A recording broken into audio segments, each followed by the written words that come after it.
একটা স্বপ্ন, একটা সুযোগ, আর সেই সুযোগ হাতছাড়া হতেই নিভে গেল একটি তরুণ জীবনের আলো। শুধু দলে জায়গা না পাওয়ার হতাশা একজনকে এত বড় সিদ্ধান্ত নিতে বাধ্য করতে পারে? ভারতের এক উদীয়মান নারী ক্রিকেটারের এমন মর্মান্তিক পরিণতি এখন প্রশ্ন তুলছে, আমরা কি সত্যি তরুণদের মানসিকভাবে প্রস্তুত করতে পারছি, নাকি প্রতিযোগিতার চাপ তাদের ভেঙে দিচ্ছে ভেতর থেকে? এই গল্প শুধু একজন ক্রিকেটারের নয়, এটি হাজারো স্বপ্নভঙ্গের এক ভয়ঙ্কর বাস্তবতা। এ বিষয়ে আরও থাকছে বিস্তারিত প্রতিবেদনে।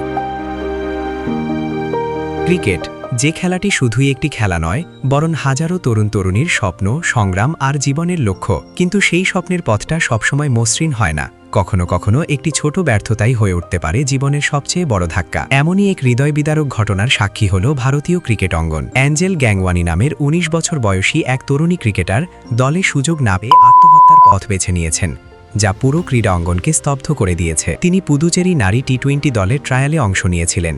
গত ২ বছর ধরে কঠোর পরিশ্রম করে নিজেকে প্রস্তুত করেছিলেন এই সুযোগের জন্য। পড়াশোনার পাশাপাশি ক্রিকেটই ছিল তার জীবনের সবচেয়ে বড় লক্ষ্য। একটি বেসরকারি কলেজে বিবিএ দ্বিতীয় বর্ষে পড়াশোনা করছিলেন তিনি। সম্প্রতি অনুষ্ঠিত ট্রায়ালে নিজের সেরাটা দেওয়ার চেষ্টা করেছিলেন অ্যাঞ্জেল, কিন্তু চূড়ান্ত দলে নিজের নাম না থাকায় ভেঙে পড়েন মানসিকভাবে। একটি সুযোগ, যার জন্য এতদিনের পরিশ্রম, তা না পাওয়ার হতাশা তাকে গভীরভাবে আঘাত করে। ঘটনার দিন সন্ধ্যায় অনুশীলন শেষে বাসায় ফিরে নিজের কক্ষে চলে যান তিনি। এরপর দীর্ঘ সময় তার কোনো সাড়া না পেয়ে কোচ ফোনে যোগাযোগের চেষ্টা করেন, কিন্তু ব্যর্থ হলে সন্দেহ জাগে। পরে কোচ সরাসরি তার বাসায় গিয়ে দেখেন এক ভয়াবহ দৃশ্য।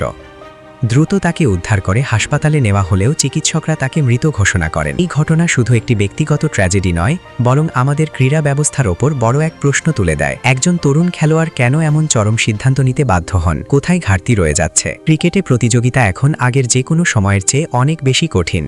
হাজারো প্রতিভার ভিড়ে সুযোগ পাওয়া সহজ নয়, কিন্তু সেই সঙ্গে প্রয়োজন মানসিক সহায়তা, কাউন্সেলিং এবং ব্যর্থতা মেনে নেওয়ার শিক্ষা। এই ঘটনার মাধ্যমে আবারও সামনে এসেছে কেবল দক্ষতা নয়, মানসিক শক্তিও একজন খেলোয়াড়ের জন্য কতটা গুরুত্বপূর্ণ। পরিবার, কোচ এবং সংশ্লিষ্ট কর্তৃপক্ষের উচিত তরুণদের পাশে দাঁড়ানো, তাদের বোঝানো একটি ব্যর্থতা কখনোই জীবনের শেষ নয়। স্বপ্নের পথে হাঁটার পাশাপাশি মানসিক শক্তি এবং সহায়তাও সমান জরুরি, কারণ একটি সুযোগ হারানো মানেই জীবন হারানো নয়।